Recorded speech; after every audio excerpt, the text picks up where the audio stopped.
Found some other mysteries during this week. Wanted to go over a couple on Reddit, a couple on I think it's on Crime.org, the site.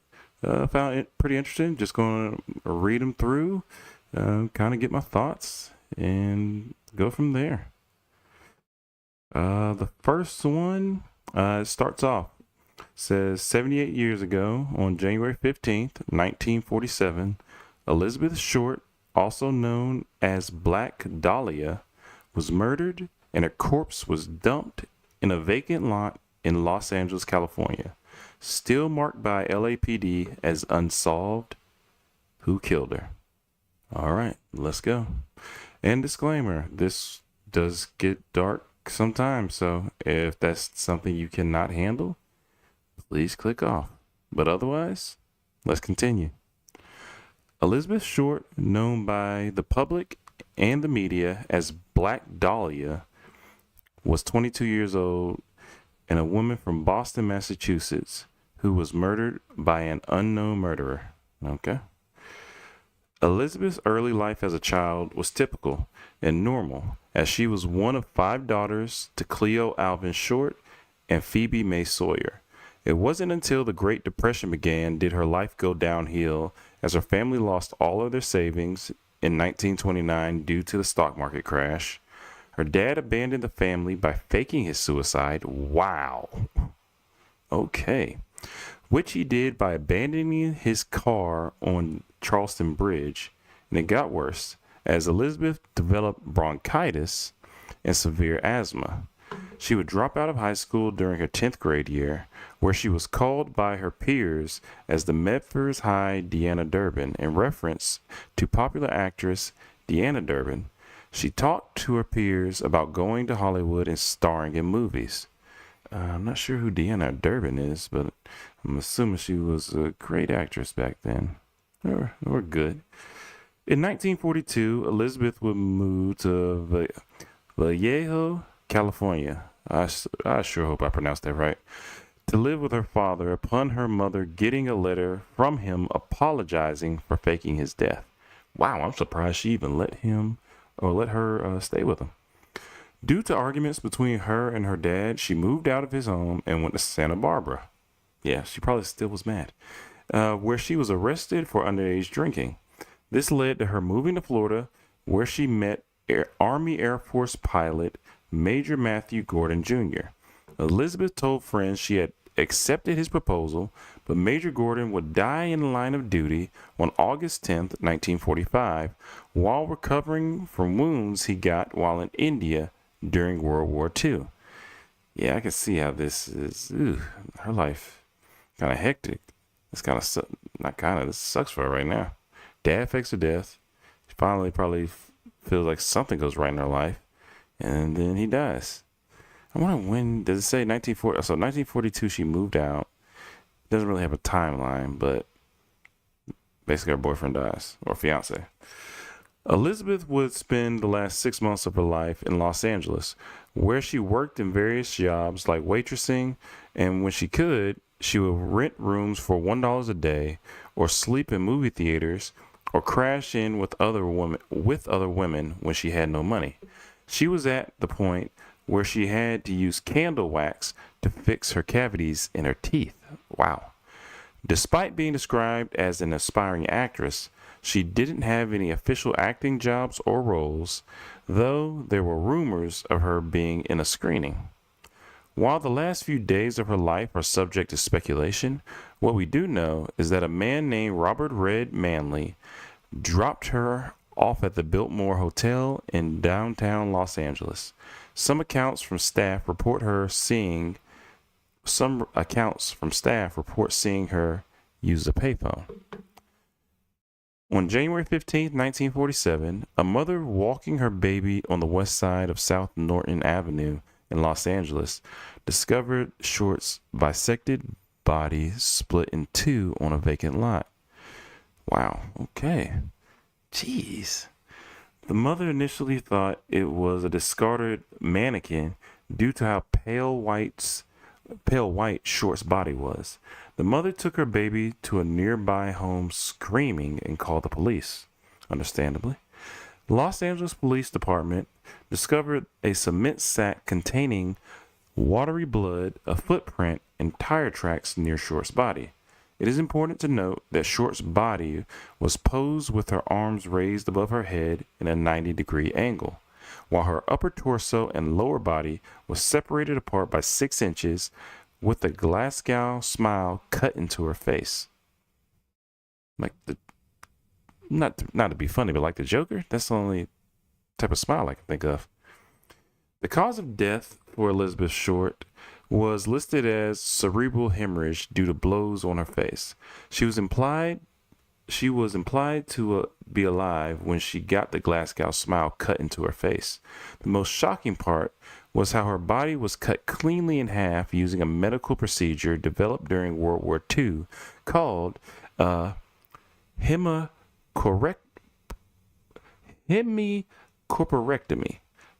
A hemicorporectomy is a surgery where the bone is cut cleanly between the second and third lumbar vertebrae. It is important to note that none of Short's internal organs were damaged when her body was found cut in half and described as a surgical precision. Oh, we looking for straight doctors then, because there ain't no way somebody cut you in half and they'll get none of your organs. Not just like your regular serial killer. Also, the killer didn't go through the bone. What? Also, the killer did not go through the bone when Short's body was cut in half. Frederick Newbar, the man who did Short's autopsy, noted how Short suffered from extensive torture prior to her murder. That's sad. LAPD also said Newbar said that only a trained person in surgery and with a medical background like a surgeon, I'm assuming could be your suspect. So it wasn't your average run-of-the-mill criminal or butcher. This led to the FBI investigating medical school students at University of Southern California, but nothing came of it. Short was later buried in Mountain View Cemetery in Oakland, California. Man, this makes me think there's a movie called Pathology that I watched years ago. I think it came around, I want to say 2008. And that movie does stuff like that.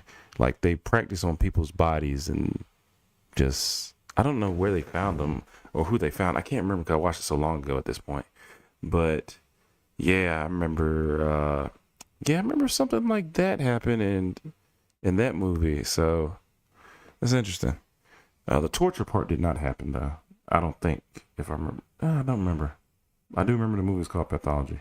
And I remember it's kind of, in a sense, like that because it was doctors basically killing people.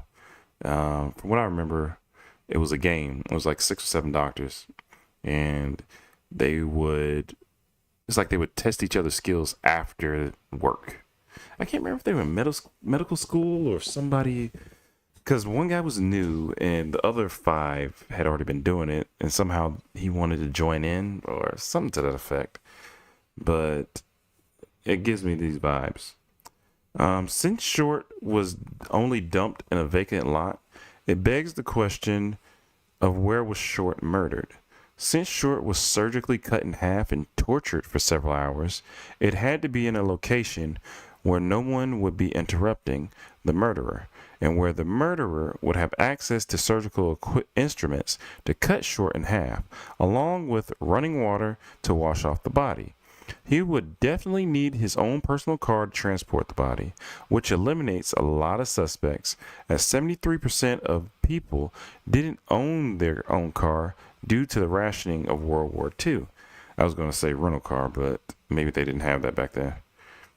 In 2006, a Hollywood movie, The Black Dahlia, the director's interpretation of where Short was murdered, dismembered, in a small shack in the outskirts of Hollywood near the iconic Hollywood letter sign, near a small stream of water with a bloody mattress. Short was nicknamed the Black Dahlia due to how she always wore black and had dark black hair. Though there were unconfirmed rumors how she got her nickname, Black Dahlia from the 1946 crime movie, The Blue Dahlia. Who killed Short? Despite help from the FBI, Elizabeth Short's killer was never found or charged. Over 60 fake confessions from various people claiming to have killed Short were made.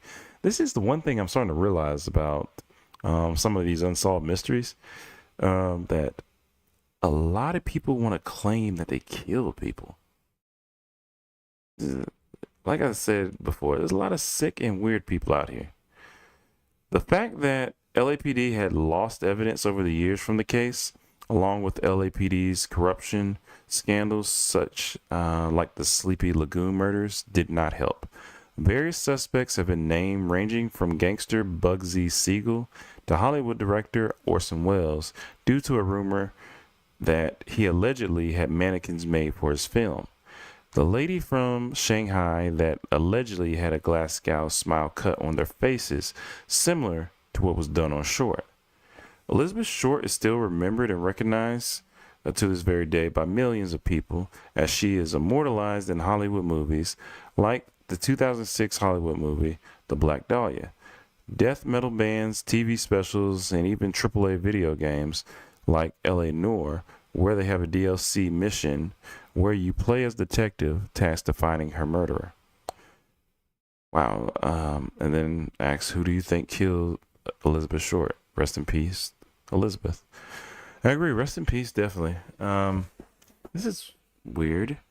I guess I probably need to learn how to set this up. I'm just share my screen, but I'm gonna go ahead and need to figure out what she looked like, because, or if they have kind of idea of what she looked like. Let's see, she would have died at 22. I think I already said that. Okay. Maybe she would have been a movie star back then. I guess she would look like a typical woman now, but people evolve over time. Let's read some of these comments, because maybe it'll give me a little bit more insight before I give kind of my thoughts. I honestly just don't see this one as ever being solved, unfortunately. It happened 78 years ago at this point. This is just a historical case that's lost to history, with the likes of Jack the Ripper and Amelia Earhart, in my opinion. Her killer is likely dead at this point. I definitely agree with that. And this one is those forever crime mysteries. Yeah. This is, yeah, because this happened in 1946, I think they said. Let's see if there's any others. Said Lizzie. Also, Lizzie Borden. Some mysteries will never be solved. Oh yeah, yeah, I don't think anybody other. It says some experts have theorized her uncle John V. Morse did it. He was their deceased mother's brother, was staying at their house at the time, and some say had been arguing with Andrew Borden about money recently. But I feel like unless you were a surgeon or a doctor, unless two people were working together, there would be no way. It says, but back then people did more physical work and were overall stronger. That's not true. So just because you would be sore doesn't mean that they would have strength and fitness to do it. So writing it off for your reasoning doesn't make sense. Well, I don't think it makes sense to say people back then would be stronger, because we just have more medicine and we just have more science nowadays to know that's not true.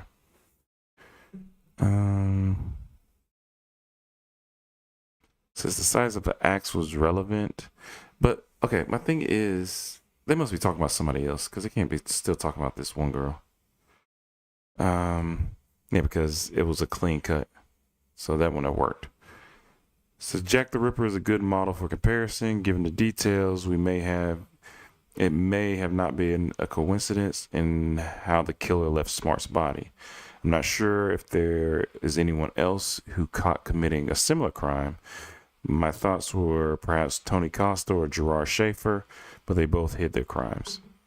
Yeah, honestly, going through this is like I'm learning so much different stuff. Because now one day I will go for Jack the Ripper, because I honestly need to learn more of what exactly happened with him. But Let's go ahead and get into our second one.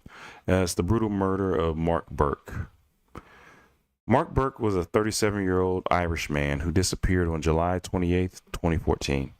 His body was found 3 days later on July 31st, but despite a huge police investigation and campaigning from his family, his case remains unsolved with very few leads.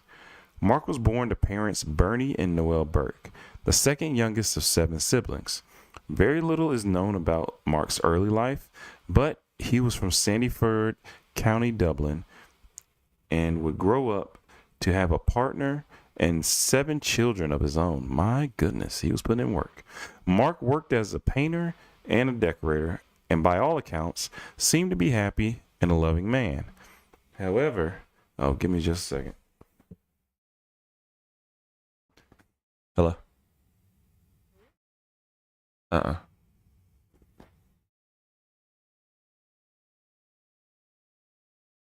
Yeah, they went to the bathroom. You say he's whining? Okay, I'll go and check on him. All right, bye.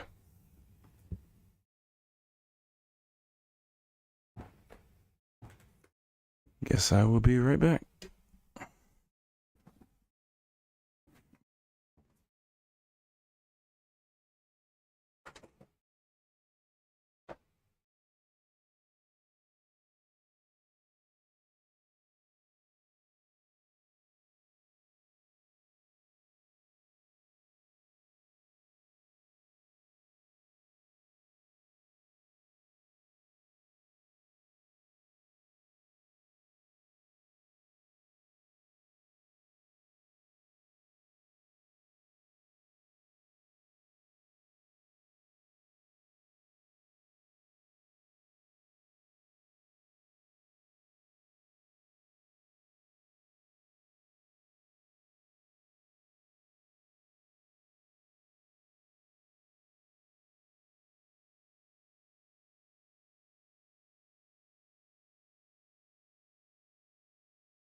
Okay, that about the realm. Didn't change the trajectory of what I was about to do tonight.